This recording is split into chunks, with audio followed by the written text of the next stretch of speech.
سلام نأخذكم يكون قدوسان كما يكنيهم كأجزابير ربنا كأبويتنا يسوع كريستوسن تسجن سلامن نأخذكم يكون مبل أسر تغلط تكفل مصنعة مصحف إفسون كنكتسلينا ناب مودة جسنا قريبنا لنا لما قلتي نريو نسمعه كفلي إفسون مراف شدشته كفقدي حدا كسب تشعت زلوك خونيو كلاتنا كم تقول لجزء نجبره نزك فلزي أو سينا بمنباب مصنعتنا كنجمرينا أجزابير مسجن بسم قويتا يسوع كريستوس كم بقوي أتو مولود زيك أنو يمو نولد دهم بقويتا تعززوا أبوغانا ديغان أخبر سبوك كهون الكا عم مدرون ادميخا خنوه إذا تسفاز اللوو كأداماي تأزازو أتو مابوتاتون نتو ولدكم بناي قويتا تقساس المقدون دا أبي ومنبر أي تغريوهم أتوم جزوات نتوم بسجا قويتوتكم سي بفرحاتن بمنكتكاتن بجرهنة لبهم كم لكريستوس غيركم تعززوا كم جزوات كريستوس كينكم ندفق آدم لا كاب لبي تجبروا ودا أمبر نسبه كم تبلو بجزر أيكونن نسب زي كونس كم نقويتا غيركم بفتاو تجزوا باريا خونه جوا خونه نفس وكف سناي زجبره كاب قويتا كم زقبلو فلتو أتوم قويتتون كمو جبروا لهم اتقويتو أمن قويتا همن أبسماي مهلاو مو أبو أدلوغت كمزيلبو فليتكم مفر راح حدقو يبل زي أبير استمسكنيو كاب إفيسون مراف 4 جميرو أولوس أبزام درزيا كنملالس كلونا كنملالس اللو زقبا هيوات اتك نابرانا انتاي كخون كم زقبو اندا قلت قلنا يمتس كاب مراف 4 قطر حدا كساب مراف 5 قطر إسراء زلو ولقاوي هيوتنا كمون دما ابيت كريستيان كنملالس كنبر كلنا نتحبرت كم يجرنا كنهزو كم زغبانا يገልጽልና ابزح لف مصنعتنا كم زرعنايو كم مراف 5 قطر اسران هادن جميرو دما نابيتنا ياتو اب حدار كمي كنكون كم زغبانا كمي كنملالس كم زغبانا يمهرنا سبعي ناتو حلافينت انتاي مخانو سبيتي ناتو حلافينت انتاي مخانو مراف 5 كاب قصري اسران كلتن كساب 33 يزرزرلنا اب مراف 5 قصر اسران حدن زلا نتي نايزا حلفه مصنعتنا لوم دما انريو مبغسي تقسيا نحددكم بفرحات كريستوس الزوزات كونو الى يجمر جي نغلو سب الزوزات كونو بزبل تأزاز يجمرمو نسلسته جروبيو أدريس تجبر تقدميتي زحلف مسناتنا زرعنايو نسب عين سبيتن ناي سباي حلافينت ناي سبيت حلافينت بمنكا أبهادار كمي كملالسو كنبرو كم زقبواميو ززارة أبتلوم ألتي نريو دما مراف شدشته كاب قصر حدا كساب 4 دما ولدن ولودن كلهم زلوا هبرت نناتهم دما حلافينت انتاي كم زغونه يገልጽ كاب قطر 5 كساب 9 دما امنغو غزواتن غويتوتن ناي غزوات حلافينت ناي غويتوتن حلافينت انتاي كم زغونه بمزرزار بمغلاص نزي سلسته جروبات ادريس يغبر ابز مراف 5 كاب اسران حدن كساب مراف 6 قطري 9 زلو مالتيو نايلوم التنريو مراف 6 كاب حدا كساب 9 مقاقلنا ويدما كفافيلنا نمرأي بزوح زصقما يكونن كم تزبلكو نغلطه جروباتيو ابزي كفلزي ززارب باولوس كاب قطر حدا كساب 4 نولودن ولدن كمون دما كاب 5 كساب 9 دما نغزواتن غويتوتن زهبو تزاز دما 4 تزازاتيوم بزن 4 تزازات غيرنا نايلوم مالتي مصنعتنا كنرينا قداماي تزاز نا وي دما حلافنت زهبوم نولوديو كاب قطر 1 كساب 3 نرخبو اب قطري 4 دما نولدي زتوهبه حلافنت وي تزاز نركب كاب 5 كساب 8 دما غزوات زلوم حلافنتيو باولوس زغلص اب قصر 9 دما ناي موداتا مالتيو نغويتوت زلوم حلافينت وي دما نغويتوت يئزز مالتيو እግዚአብሔር ይመስገን ስለዚህ ካብት ቀዳማይ ክንጀምር ከሎና حلافنت ولود قطري 1 ክሳብ ሰለስተ ዘሎ ማለት እዩ እግዚአብሔር አምላኽ ዝተመስገነ ይሁን ቤተሰብ ናይ ሓደ ቤተክርስቲያን ናይ ሓደ ማህበረሰብ ከምውን ናይ ሓደ ሃገር መሰረት እዩ ዝብል ዘረባ ብዙ ጊዜ ሰሚዕና ንኸውን ኢና ትክክለኛ ዘረባ እዩ ነገር ግን ሓደ ቤተሰብ ንቤተክርስቲያን ንማህበረሰብ ንሃገር በረኸት ድኸውን ትክክለኛ አታሕዛ ክህልወና ከሎ እምበር እንድሕር እቲ አታሕዛ ድማ ተበላሽዩ ንቤተክርስቲያን ንማህበረሰብ ንሃገር ንበረኸት ደይኮነ ንሽግር ወይ ድማ ፀገም ክኾኑ ይኽእሉ እዮም ምክንያቱ ካብቲ ቤተሰብቲ ዝወፁ ውሉድ ዝወፅእ ወለዶ ጀነሬሽን ንስዩ ነታ ቤተክርስቲያን ንማህበረሰብ ንሃገር ወይ ጽቡቕ ፋውንዴሽን ጽቡቕ መሰረት ድኾና ወይ ድማ ብዙሕ ፀገማት ዘለዎ ማህበረሰብን ሃገርን ክትከውን ድገብራ ማለት እዩ ስለዚህ ጳውሎስ ኣብዚ ክፍልታት ኣብዚ ሓለፈ ከም ዝረአናዮ ብዛዕባ ሓዳር ተዛሪቡ ሰብኣይን ሰበይትን ሰብኣይ እንታይ ዓይነት ሓላፊነት ከም ዘለዎ ሰበይቲ እንታይ ዓይነት ሓላፊነት ከም ዘለዋ ምስ ተዛረበ ሕጂ ድማ ኣብ መንጎ ውሉድን ወለድን ደሎ ነገርሲ ይገልጽ ማለት እዩ ቁጽሪ ሓደ ከምዚ ይብለና ኣቱም ውሉድ እዚ ቅኑዕ እዩ እሞ ንወለድኹም ብጎይታ ተኣዘዝዎም ይብል ኣብዚ ነስተብሎ ነገር ጳውሎስ ብቐጥታ ንውሉድ ይዛረባሎ ንወለድኹም ሲ ተኣዘዙ ኢሉ ኣብ መጽሓፍ ቅዱስና ኣብዛ ክፍሊ እዚኣ ጥራእያ ብቐጥታ ንውሉድ ኣድሬስ ዝተገበረ ዘረባ ንረክብ ኣብ ካልእ ቦታታት ንወለዲ እዩ እቲ ወለዲ ንውሉዶም ክገብርዎ ዘለዎም ነገራት እዩ መጽሓፍ ቅዱስ ዝገልጸልና ኣብዛ ክፍሊ እዚኣ ግን ጳውሎስ ብቐጥታ ነቶም ውሉድ ይዛረቦም ዘሎ እዚ መልእኽቲ እዚ ኣብ ቤተክርስቲያን እዩ ዝንበብ ኣብ ቤተክርስቲያን ድማ ኩሉ ዓይነት ዕድመ ኩሉ ዓይነት ሰብ ከም ዘሎ ስለ ዝፈልጥ ጳውሎስ ንሳቶምን ኣብቲ ቤተክርስቲያን ክእከቡ ከለው ንኣቶም እዚ ክሰምዕዎ መታን ተዛሪብዎም ወይ ድማ ንኣቶም ይእዝዞም ኣሎ ሓላፊነቶም ይነግሮም ኣሎ ሕጂ ንውሉድ ዝሃቦም ሓላፊነት ክልተ ነገራት እዩ ንወለድኹም ተኣዘዝዎም ኢሉ ካልኣይ ድማ ኣኽብርዎም ሕጂ ምእዛዝን ኣኽብሮትን ዝመሳሰል ነገር እዩ ድማ ፍልሊነናቱ ኣለዎ ብዙሕ ግዜ ምእዛዝ ምስ ግብሪ ዝተሓዝ ነቲ ዝተባህለ ነገር ዝተኣዘዘ ነገር ምስ ምፍጻሙ እዩ ዝተሓዝ ኣኽብሮት ግን ምስ ግብሪ ኣይኮነን ምስ ኣቲቲዩድ እዩ ዝተሓዝ ኣቲቲዩድና እዩ ነቲ ነገር እንህቦ ምላሽ እዩ ኣኽብሮት ማለት እዩ ስለዚ ጳውሎስ ንውሉድ ክእዝዞም ከሎ ንወለድኹም ሲ ተኣዘዙ ኢልዎም ከምውን ድማ ኣኽብርዎም ኢሉ ጎይታና ኢየሱስ ክርስቶስ ኣብ ማቴዎስ ወንጌል ምዕራፍ 21 ሓደ ምስላ ነጊሩና ኣሎ ኣብዚ ምስላ ሓደ ኣቦ ነቶም ክልተ ደቁ መጺኡ ይእዝዞም ናብቲ ኣታኽልቲ ወይኒ ኸይዶም ከዓዩ መታን እቲ ቀዳማይ ወዱ እንታይ ይብሎ እምቢ ይብሎ ኣይከይድን ይብሎ ነገር ግን ዳሕራይ ከይዱ ነቲ ዝበሎ ኣቡ ዝኣዘዞ ነገር ይፍጽሞ እቲ ካልኣይ ግና ኣቡ ምስ ኣዘዞም እሺ ሕራይ ክገብሩ ኢሉ ነገር ግን ከይዱ ድማ ኣይገበሮን ይብለና ዳሕራይ ጎይታና ኢየሱስ ክርስቶስ ንደቀ መዛሙርቱ ነዚ ነገር ምስ ነገሮም ሕቶ ሓቲትዎም ካብ ክልቲኦም ኣይናዮም እዩ ፍቓድ ኣቡኡ ዝገበረ ኢሉ ሓቲትዎም ንሳቶም ድማ ሹ እቲ ቀዳማ እዩ ኢሎም መለሱ እዞም ክልተ ውሉድ ደሃብዎ ምላሽ ንኽልተ ነገር ንኽልተ ነዚ ንብሎ ምእዛዝን ኣኽብሮትን የሪአና እቲ ቀዳማይ ኣቡኡ ምስ ኣዘዞ እምቢ ኢልዎ ኣይከይድን ኢልዎ ኣየኽበሮን ነገር ግን ጸኒሁ ነቲ ኣቡኡ ዝበሎ ነገር ፈጺምዎ እዩ ተኣዚዙ እዩ ከምቲ ደቀ መዛሙርቲ ዝመለስዎ ማለት እዩ ፍቓድ ኣቡኡ ዝፈጸመ ዝተኣዘዘ ንሱ እዩ እቲ ካልኣይ ድማ ክእዝዞ ከሎ ሕራይ እሺ ኢሉ እዩ ኣኽብሮት ኣርዩ ነገር ግን ነቲ ኣቡኡ ዝበሎ ነገር ኣይፈጸሞን ኣይገበሮን ስለዚ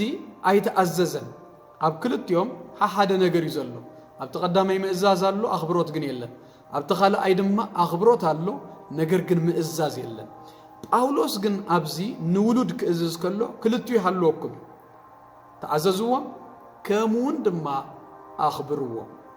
زيابير مسكن نمنتايك يأززوهم نمنتايك كخبروهم يقبأ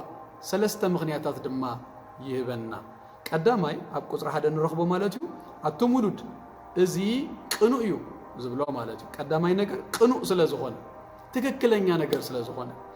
ناتشورال تفتراوي نقريو زخون ولد نولدو مزاز أب زخون بحالي زلو قلقا نولدو يأزز يغبري زيك زي أبير أبتي ناي لبنا حقيز صحافو أبهلينانا زقمتو نقريو بوغن اتوم ولد دما كمو مالتيو فلوي زغونه فقري فلوي زغونه مكنخانن رهراهينسي እግዚአብሔር አብቲ ልቢ ናይቲ ወለዲ እግዚአብሔር ዘቀመጦ ነገር ሓደ ጨካን እኮ አብደገ ብዙ ሰብና ቀተለና ጨፍጨፈ ግን ናብቶም ናቱ ደቁ ከመጸኸሎ ግን ይረህረህ ይፈቶ ይድንግጽ ደማ ማለትዩ ስለዚህ ናቹራሉ ተፈጥሯዊው ቅኑዕ ነገርዩ ክትእዘዙዩ ዝግባአኩም إلو يمتص كلا أيدما أبا بتاقوز رحدة نولدهم بقويتا تعززوا ميبل أجي كلا يزززوا له مغنيات دما بقويتا إلو يزم صوا مالتيو أبزي سلست جروبات أدريس زجبروب أولوس أممغو سبعين سبعين أممغو ولدن ولدن كمون دما أممغو كويتوتن جزواتن تدقاقيمون رغبو نجار بقويتا نقويتا إلكم كم نقويتا تقبروا زبل نجر نركبنا مغنياتو أبسلستيو بزعبا سلطان يززارب سلازي نت السلطان دما أملاخ يو تحب سلازي نسلطان أملاخ كن إزاز كلونا نأملاخ كم نإزازوي أملاخ أبزا مدرزيا بأكال مزيوع يكوننا نإزازو السون زقمتهم سلطانات جن كن إزاز كن غبر كلونا نأملاخ كم نإزاز نأملاخ كم نغبر إيو زخون مالتي سلازي أبزون بقويتا تعززوهم قبل كله توم ولدي أملاخ دحبهم سلطان الله توم ولد دمانة سلطان أخبيرو بأخبروت بمئزاز كنبرو كم ملالسو خلو نقويتا كم زئززوه نقويتا كم زغبروه سلاز خون مالتي سالسايد ما تسفى سلازلو يزبلنا أبقصري سلسته صبوك هنالكا أمدرون ادميها خنوه إذا تسفى زلو قدماي تأزازو يبل إذا تأزاز زيها كابتي عسرت تأزازات حاموشي تأزازها أبوغان أديغان أخبر لتبل تأزاز أب عسرت تأزازات دما إزي عند حرفة سيمكا إذن يغون الكايو زبل نجر أب تشعت تأزازات يلن أبزا تأزاز زي أجن مستسفى يا مزيا اندهر تأزيسكا اندهر نبوغان نديغان أخبيركا زغون نجر ألو يلو مسوء التحيزو يزمتو تارابع تتأزاز مغنيات اللوة قد تسفى يكونت تارابع تتأزاز نسنبت قدسة تبلنديا أبتا نسنبت قدسة أبزا ساعت مراف إسرا زلا مغنيات كقرب كله أملاخون بتاشابع تمالتي يعرفوا سلازغونا يبلنا أبزا داقم دما كدقمو خلو أب قبسي باروت كم زنبركم ذكروا يليو باروت سلازنبركم هجيكن أملاخ كابو حاراوت يكم هجي قدم باريا سلازنبركم زي أسنبت يا قدس يا كرف كتب لا يتخلني خان يركا هجيكن أملاخ حاراوت يكالو أب إدكا يزلو سلازي أملاخ قدس سنبت قدسا نعملخ أملكو بتا معلتتي أزبل مغنيات أبتارابعي تتزازي بناي تحامو شيء تجن كاب كلهم تزازات مستصفى زمسأتيا اندهر تأزيزكا انتاي كم زغون دما ينقرنا مالتي باولوس نتا نايزات كمون دما نايزا داقم كلتين كومباين جيرو الدابيلو يو أبزا قطر سلسة يبونا اتتصفى انتايو ويدما اندهر أبوغان هديغان أخبير كان زغون نقر صبوك كغونا الكام أمدرون إدميها كنوح كلتا نجر صبوك كغونا الكايو إدميها دما أمدري كنوح سلازي نبوغان أديغان أخبر نبوغان أديغان تأزز يبل مالتيو سلازي ناي ولد حالافي النت إزيو مالتيو نولدو كإززون كمون دما كغبرو كسام آس كل جزيرنا خن إزز دبل حتو دما كنا الأل من البات نغقلينا መጽሐፍ ቅዱስ ንስልጣናት ኩል ጊዜ ክንእዘዞም እዩ ዝነግረና ክነኽብሮ ኣብ ሓደ ጊዜ ግን ዝሃበና መምርህ ኣሎ ንዝኾነ ስልጣን ዘይንእዘዘሉ ጊዜ መዓስ እዩ እንደሪልና ብቐጥታ ኣምላኽ ምስ ኣዘዘና ወይ እቲ ቃል ኣምላኽ ምስ ዝብሎ ዝጻረር ነገር እቲ ስልጣን ክእዝዘና ከሎ እዩ ደቀ መዛሙርት ነቶም ካህናት በዚ ስም እዚ ደጊምኩም ኣይትስበኹ ምስ በልዎም ንኣኻትኩም ዲና ክንእዘዝ ንኣምላኽ ኢሎም ንኣምላኽ ምእዛዞም ቀፂሎም ስለዚ ኣብ ከምዚ ጊዜ እቶም ወለድና بقطتا مستقال أملاخن مست أملاخ دبلون نجر زد صار نجر اندهريلومنا بأخبروت تأخبروت هاي ترفنيا ناتم إزازجن نو أتي higher authority نزبلو نأملاخ إنا كن إزازيلنا أو بأخبروت ناتم إزاز نترفو مالتيو انبر كل جزيجنا تأخبروت كتحلو يجبأ مالتيو جزيابير مسجد كلا إدما حلاف النت ولدينا نري أب قطري 4 أتوم أبوتات نتوملودكم بناي بويدا تجساس أن مقدون دا أبيوام بر أي تخري وامي ولود نأملاخ حيابي أملاخ دما نزحبنا زهيا بزجبا من قدي كنحزو نتي كخدلو زجبا من قد كله النار عينا النار أنا يوم النا محرنا النا تغنغنا كنا أبيوم متان دما نولد ولدي إذا حلا في النت أما صحف قدوس كله سي إذا حلا في النت زي كم زلنا يجلجو أبزبوت هذا دما أتوم أبوتات إلو نبوتات أدرس جيرو الزاربال أبتي باولوس بصحف له زمن كده مخلتش أمن حدا أبو أبيتو درس زي بلو وسن زي بلو سلطان زنبر مكة كله نجرسي أبتهتي ينيرو أبزجن باولوس حالا في الندمة نتأبو يسكم والله in fact كمان نتعدى أيبلونيو نبو يزبل أبو زحلفة مسنعتنا 5 رهنا أيو رئيسنا يتبيت هنديو حالا في الندمة يزسكم وزلوتي رئيسي ويدما مريهنات مس حالا في الند يزمت سلازي نبو حالا في الند يبولو نولد ندوكو نولدو كجبر اللهم زقباء نجر 3 نجرات كنرينا يهبو مالو بتحد وجن دما انترينايو عديتات لمنتهي كم زي تتعصو عديتات بزوح جزء naturally نولدهم حلافينات يوصدهم أبوتاتهم كاب نولد حلافينات كام موساد رهق زبلو سلازي نبوتات إلو أدريسي جبر أبون دماغن أتو دماغ خمسخونة نعديتات نجر نخلهم نخلت يوم نولدي كم زخونة تزاز دما كنردع نخلينا أجزابير مسكن سلازي 3 نجارات يبلون تنكلته بعد دميرو positive نجارين تحد دما أي تكبر كم زيس أي تغنو زبلي تقدميتي أنت يا زبل بناي قويتها تجساس أن مقدون دا أبيوم أمبر جي ببزوح قطر جيريوز زارب تنايا ديتاتسي أبز 5 لو نفلتنا أبيوم أمبر زبل مالتيو تقدميت أنت يا بناي قويتها تجساس بناي قويتها تجساس أنتيو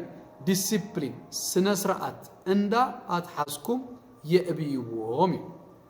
هذا أبو هانتي أدى ندكا يفتوهم دهر كوينهم سي كتفق خلو كجاجا خلو التناجرة دما صباح مسؤول أبيو صباح نجو دما ناب حدا ما مفت سمتان destiny نزوس دو نجرسي كغيد متان كفقدو يبلومن تايم كجبرو زلوهم كجسسو كقنؤو نابت سنسرعات كم تصويو زجبا سلازي اتوم ولدي قداماي نجر ندقوم كابيو خلو دغبرو نجر انتايون داريلنا بسنسرعاتن بمجساصن يوم كابيو زجبا مثالي 13 قطري 24 كم زيبلنا بشبوت زي جرف نولدو يصلو زفقروغنا انغيو يقصو اجي زي 5 عينت تقصات بفلاي مثالي بزوخ إنا نركب ولدي كابتن كجبرو زقبا نجر ندقوم سي انت ايو سلازف قروم بفقري كجسصو بفقري كقاصو بفقري سنسرعات كتحزو ديسيبلين كجبرو دما يغبا مالتيو اذا حلافينتهم كم زغونه باولوس ابزبوتازي يجلص كالا اي مسوات تحيزو دما زمصو مستغساص دما مئدو انا مخركم انا معدكم እጅ ኩል ጊዜ ከጥፍ ከሎ ጥራይ ንምግሳጽ ጥራይ ደይኮነክን ከኸዱ ዘለዎም ወለዲ ከምኡን ድማ ተሰናይ ከገብር ከሎና ማዓዱ ኢንካሬጅውን እናገበሩ እዩ ነቲ ቆልዓ ከእብይዎ ዝግባ ማርቲን ሉተር ከምዚ ኢሉ እታ በትሪ ኩል ጊዜ ክትቀመጥ ኣለዋ ነቲ ቆልዓ ንምግሳጽ ኢሉ ነገር ግን ምስታ በትሪ ድማ አፕል ድማ ክትቀመጥ ኣለዋ ኢሉ ንምንታይ እታ አፕል ክትህሉ ደለዋ ከቀጻእ ከሎ ታ በትሪላ ከጠፍእ ከሎ ንኣተ መለስያ እታ አፕል ድማ ጽቡቅ ክገብር ከሎ ድማ ሪዋርድ እዩ ሰናይ ጌርካ ጽቡቅ ጌርካ እንካ ድማ ክበሃል ድማ ይግብኦ ማለት እዩ ስለዚ ክልቲኡ ሚዛን ብዘለዎ መንገዲ ኢና ክንሕዞ ዝግብአና እታ ሳልሰይቲ ዝብላ ነገር ድማ እንታያ ብናይ ጎይታ ተግሳጽን ምእዶን ደኣ እብይዎም እምበር ኣይተኾርይዎም እታ ሳልሰይቲ ድማ ኣይተኾርይዎም ትብል እጂ ኣይተኾርይዎም እቲ ወለዲ ንውሉዶም ደኾርይሉ ብዙሕ ነገራት ኣሎ ግን ገለ ነገራት ንምጥቃስ ነዚ ትምህርቲ እዚ ንኣብነት ቃሎም ከዓጽፉ ከለው ነቲ ዝበልዎም ነገራት ንውሉዶም ሲ ዝኣተውሎም ቃል ከይፈጸሙ ክተርፉ ከለው ወለዲ ንውሉዶም እንታይ ገብርዎም የኾርይዎም ከምኡን ድማ ካብ ልክዕ ንላዕሊ ቁፅፅር ምብዛሕ ንባዕሉ የኾርዩ መንገዲ ምርኣዩ ናይ ወለዲ ስራሕ እቶም ቆልኡት ጽባሕ ንጎ ኣብዮም ብገዛእ ርሶም ደው ኢሎም ናይ ገዛእ ርሶም ነገራት ክገብሩ መታን መንገዲ ምርኣይ ምስልጣን እዩ እቲ ስራሕ ስለዚ ካብ ልክዕ ንላዕሊ ቁፅፅር ክህሉ የብሉን ኬርለስነስ በታ ሓደ ጫፍ እዩ ካብ ልክዕ ንላዕሊ ድማ ኮንትሮል ድማ ተሓደ ጫፍ እዩ እዚ ሚዛኑ ዝሓለወ ነገር ክህሉ ኣለዎ እቲ ቆልዓ እቲ ወድስ እቲ ውሉድሲ እቲ ቆልዓስ ይኸደሉ ዝግባእ ነገር ምሰርዓናዮ ዋላ እንተ ተጋግየ ገለ ነፃነት ክወሃቦ ክፍትን ናቱ ነገር ክገብርሲ ቁሩብ እድል ክረክብ ኣለዎ እዚ እንድሕር ደየለ ግን ክኹርይውን ስለ ዝኽእል ማለት እዩ ከምታ ድማ ንሕና ዝተመላለስናላ ንሕና ዝዓበናላ ከምታ ናትና ድማ ጌርና ድማ እዚኣ ክንብሎም ድማ ኣይንኽእልኒና እቲ ዘመንቲ ጊዜ ይቅየር እዩ ስለዚ ኣነ ከምዚኣ ነይረሞ ኣነ ከኣቢ ከለኹ ከምዚኣ ነይራ እሞ ንስኻትኩምን ከምዚኣ ኢኹም ክትገብሩ ዝግብኣኩምን እዚ እውን ከኾርዮም ዝኽእል ነገር እዩ ስለዚ ጳውሎስ ሰለስተ ነገራት ይብሎም ኣሎ ማለት እዩ ገስጹ ከምኡን ድማ ማዕዱ ኣይተኾርይዎም ድማ ይብል ማለት እዩ እዚ ንወለዲ ዝሃቦ ሓላፊነት እዩ ሳልሳይ ካብ ቁጥሪ 5 ክሳብ 9 ዘሎ ድማ ከምቲ አንተ ወይ አቀዲመ ዝበልክዎ ኣብ መንጎ ግዙኣትን ጎይቶትን ዘሎ ሕብረት ከመይ ክኸውን ከም ዘለዎ ዝገልጽ እዩ ነቲ ሳልሳይ ግሩፕ ናይ መወዳእታ ማለት እዩ ንኦም አድሬስ ዝገብረሉ እዩ ክጅምር ከሎ ድማ ሳልሳይ ንሪኦ ሓላፍነት ግዙኣት እዩ ዝገልጽ ማለት እዩ ንግዙኣት ኣዚዙ እዩ ዝጅምር ካብ ቁጥሪ 5 ክሳብ 8 ዘሎ ኣብዚ ግዜ እዚ እዚኦም ባሮት እዮም ነዞም ባሮት እዩ ጳውሎስ እንታይ ዓይነት ሓላፊነት ከም ዘለዎም ከመይ ገይሮም ክመላለሱ ከም ዝግባእ ዝገልጽ ህና ድማ ኣብዚ ዘመን እዚ ኣብ መንጎ ሰራሕተኛን ነቲ ዘስርሕን ሲ ንኽልቲኡ ዘለና ሓላፊነት ካብዚ ክንወስድ ንኽእል ኢና ኣቐዲመ ክብሎ ደሊ ክንርድኦ ዝግባአና ኣብቲ ግዜቲ ኣዝዩ በቃ ባሮት ዝበዝኽሉ ናይ ባርነት ዘመን ክበሃል ድኽእልሲ ዘመን እዩ ነይሩ ጳውሎስ ኣብዚ ጻሕፈሉ ኣብዚ ግዜ እዚ ቅድሚ 2000 ዓመት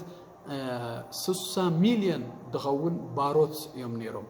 ናይ ዓለምና ህዝቢ ድማ ኣብቲ ግዜቲ 100 ሚልዮን ከማን ኣይበጽሕን እዩ ስለዚ ልዕሊ ፍርቂ ዝኸውን ባርያ ዝነበረሉ ዘመን እዩ እዚ ጽሑፍ እዚ ዝጻሕፍ ዘሎ ማለት እዩ ስለዚ ልዕሊ 50% ድኸውን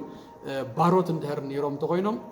ናብ ክርስትናውን ክመጹ ከሎ ብዙሓት ባሮት እዮም ዝመጹ ጎይቶቱን ኣለው ኩላቶም ኣብቲ ቤተ ክርስቲያኖም ስለዚ ንኽልቲኦም ሲ ጳውሎስ ኣድሬስ ክገብር ነይርዎ ነቶም ጎይቶት ከምኡን ድማ ነቶም ባሮት ክነተሓዞ ዘይግባአና ድማ ኣብዚ ኣብ ቀረባ ዘመናት እዩ ኣብ ኣውሮጳውያን ኣብ ኣፍሪካ ምስ መጹ እዚ ናይ ኣፍሪካ ስሌቭ ትሬድ ምስ ተጀመረ እዩ ባርነት ምስ ከለር ምስ ጸሊም ምዃን ዝተሓዘ እምበር ኣብቲ ዘመን እቲ ጸሊም ጻዕዳ ይብሉ ኩላቶም ከም ዝበልኮ 60 ሚልዮን ባሮት እዮም ነይሮም ኩሉ ዓይነት እቲ ባርያስ ምስ ከለር ዝተሓዝ ምስ ቀለም ዝተሓዝ ኣይነበረን እግዚአብሔር ኣምላኽ ዝተመስገነ ይኹን እቲ መብዛሕትኡ ሰብ ከም ዝበልኮ ባሮት እዮም ነይሮም ኢቭን ዶክተራት መማህራን ናይ ቄሳር ኣማኽርቲ ከይተረፉ ባሮት ነይሮም ትባርነት ድማ ድመጽእ ሓደ ብውግእ ክማረኹ ከለው ባሮት ይኾኑ ከምኡውን ድማ እዳ ምስ በዝሖም ምኽፋል ምስኣኑ ባሮት ይኾኑ እቶም ባሮት ድማ ድወልድዎ ብባርነት ስለ ዝወልድዎ ዘለው እቶም ደቁ ባርያ እዮም ድኾኑ ነቲ ጎይታ ማለት እዩ ስለዚ ሕጂ ኣቐዲሙ ክእዝዝ ከሎ ነቶም ግዙኣት ከምዚ ይብሎም ኣሎ ንጎይቶትኩም ተኣዘዝዎ ኣቱም ግዙኣት ቁጥሪ 5 ነቶም ብስጋ ጎይቶትኩም ሲ በፍርሃትን በመንቀጥቃጥን በገርሕነት ልብኹምን ከም ንክርስቶስ ጌርኩም ተኣዘዝዎ እጂ ከምቲ አንቶይ ዝበልክዎ ነዞም ሰለስተ ግሩፓት ክዛረብ ከሎ እቲ ሴንተር ናይ ትእዛዝ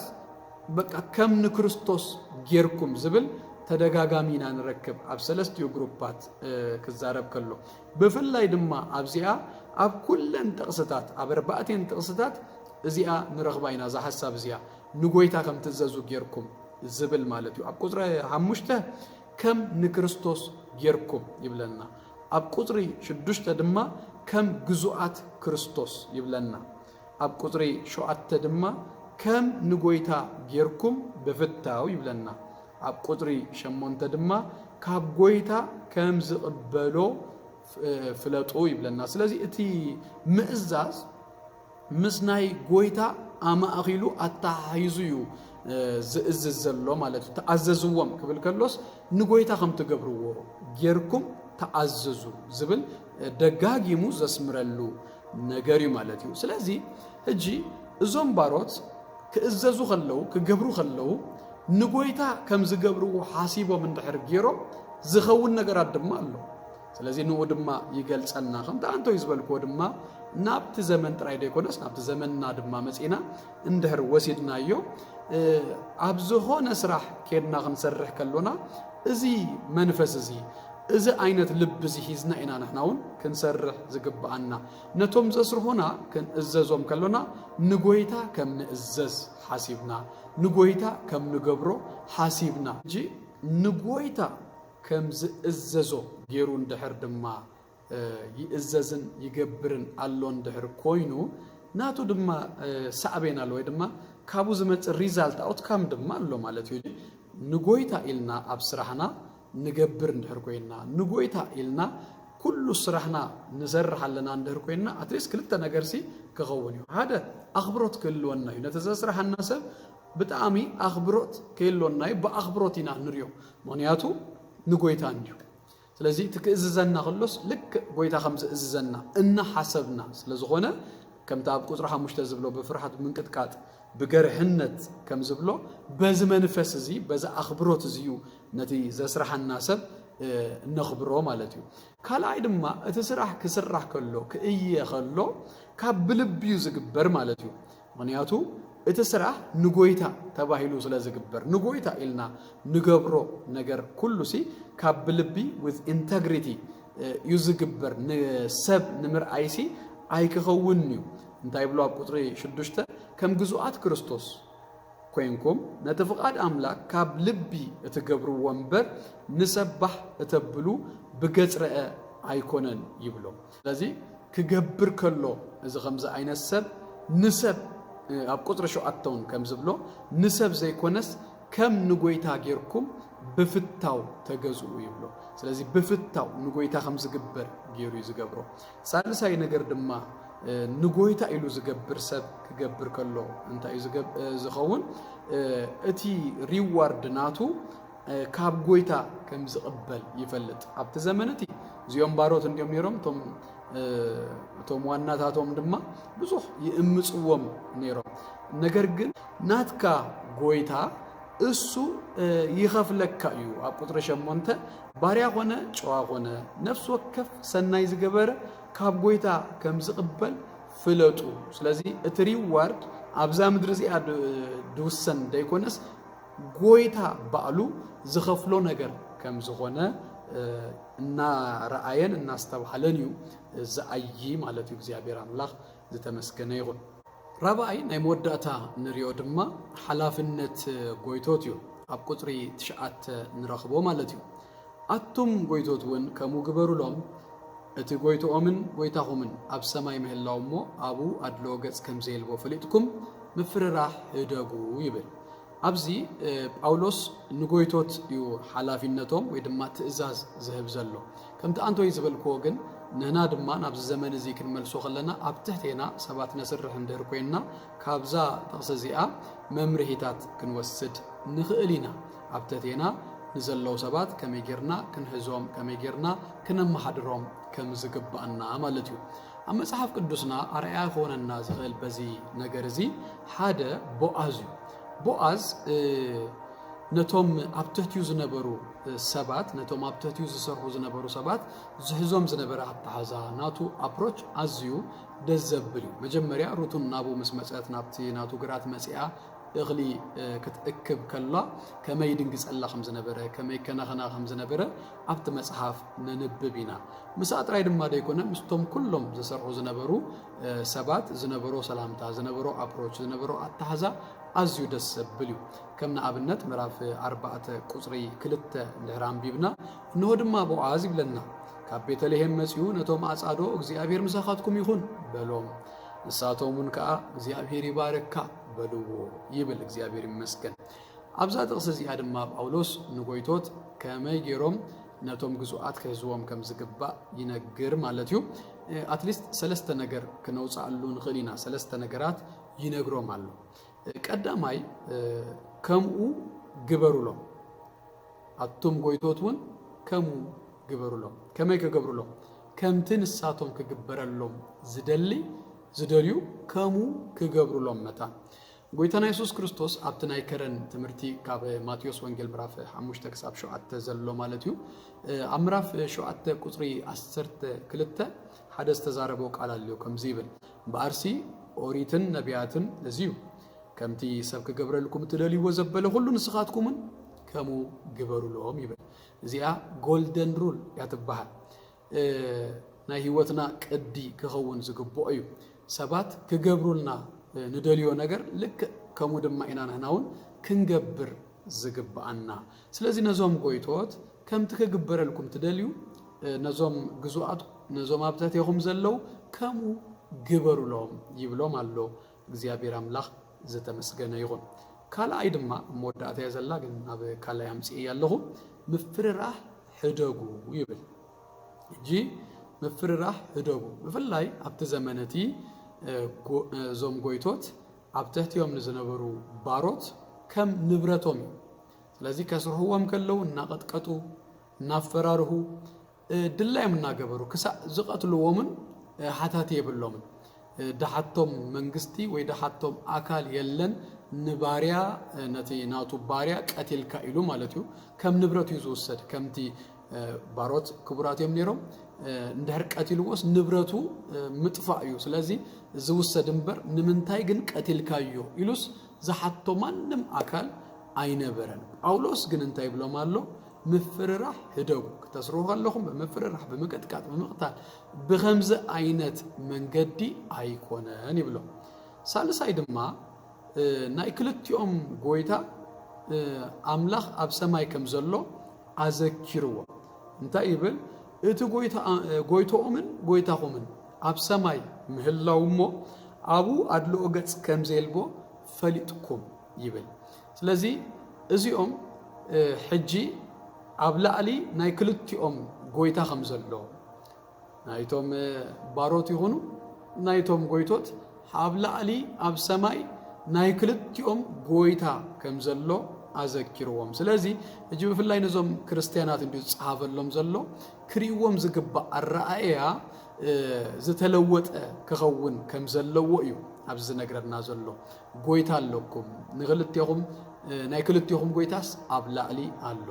ጳውሎስ ንፊሊሞን ንኦኖሲሞስ ናቡ ክመልሶ ከለውን ድህሪ ደጊም ከም ባርያ ደይኮነስ ከም ሓው ገይሩ ክቅበሎ መታን አረ ከማን ከም ነፍሰይ ጌርካ ተቀበሎ ይልወሎ ስለዚ ከም ገዛ ርሶም ከም ሓዎም ገይሮም ክሪእዎም መታንዩ ኣብዚ ቦታ ዝውን ጎይታሎ ኣብ ሰማይ ዝብሎም ኣብቲ ዘመነቲ ሓደ ባርያ ሓደ ድማ ጎይቱን ተኻሲሶም ናብ ሓደ ቤት ፍርዲ ገለ ክኸዱ አይክልኒ በመሰረቱ ክኸሱ አይክልኒ ከሲሱን ተምጾውን ተፈራዲ ንመን ከም ዝፈርድሲ ፍሉጥ ኣብዚ ግን እንታይ ብሎም አሎ ኣብ ሰማይ ዘሎ ጎይታ ግን ንሱ አድልኦ ገጽ አይገብርም አድልኦ ገጽ ዘይፈልጥ አምላኽ ጎይታ ግን ኣብ ሰማይ ኣለኩም ስለዚ እዚ ኣብ ግምት የዲኹም እዚ እናስተባሃልኩም ሲ ከተማሃድርዎም ከተስርሑዎም ይግባእ ይዝብሎም ዘሎ እግዚአብሔር አምላኽ ዝተመስገነ ይኹን ናይሎም መዓልቲ መጽናዕትና ኣብዚ ክንዛዝሚና ኣብ ዝቕጽል ዘሎ ሰሙን ናይ መወዳእታ መጽናዕቲ ኤፌሶን ክንሪኢና ክሳብ ሽዑ ሰላም ቀንዩ እግዚአብሔር ይባርኩም